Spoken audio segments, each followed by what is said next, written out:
অতীতে আমি কোনো সময় অনেক ফরজ নামাজ পড়ি না, এখন কি উমরা কাজা উমরি কাজা নামাজ পড়তে হবে? কোরআন শরীফের ডকুমেন্ট সহ জানতে চাই। না, পড়তে হবে না। মানে বিষয়টা হলো যে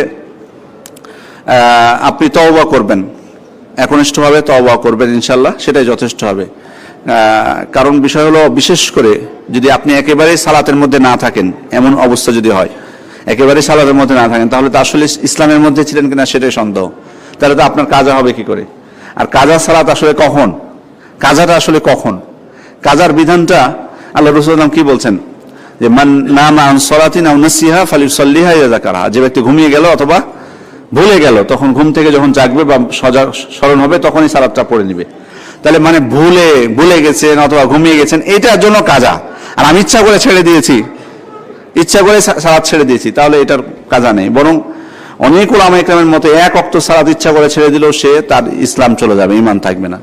মারাত্মক বিষয় কিন্তু, কারণ আল্লাহ তাআলাই কিন্তু এটা নির্ধারণ করে দিয়েছেন।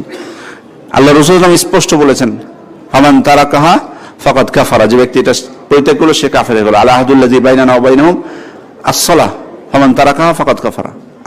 আমাদের এবং তাদের মধ্যে অঙ্গীকার হলো এই সালাতটা। বাইনা রাজুলি ওয়া শিরক ওয়াল কুফর তারকুস সালাহ। একজন ব্যক্তি তার শিরক এবং কুফরির মধ্যে পার্থক্য হলো সালাত পরিত্যাগ করা। সুতরাং আমাদের এই বিষয়টা সজাগ থাকতে হবে। এই জন্য যেগুলো হয়েছে সেগুলোর জন্য আল্লাহর কাছে আন্তরিকভাবে ক্ষমা চাইতে হবে। সালাত যাতে আমি নিয়মিত পড়তে থাকি, এবং ভবিষ্যতে আমি দৃঢ় মানে প্রতিজ্ঞা করব যাতে আমি কোনোভাবে সালাত ছেড়ে না দিই। না না না না, আল্লাহ তাআলার কাছে তওবা, একনিষ্ঠ তওবা, সালাত আমি কখনোই ছাড়বো না। নফল ইবাদতগুলো বেশি বেশি করার চেষ্টা করবেন ইনশাআল্লাহ। আত-তাওবা, ইনশাআল্লাহ তওবা যদি করা হয়, এটা বাস্তব কথা, ইনশাআল্লাহ সব কিছুকে তওবা মিটিয়ে দিবে পূর্বের, ইনশাআল্লাহ। বিশেষ করে সালাতের ক্ষেত্রে বললাম তো, এটা আরো স্পষ্ট করে দিলাম, কারণ এখানে ইসলাম এবং কুফরির বিষয়। আর কাজার বিষয়টা আবার আপনাদেরকে স্পষ্ট করেছি, কাজাটা কাজের জন্য।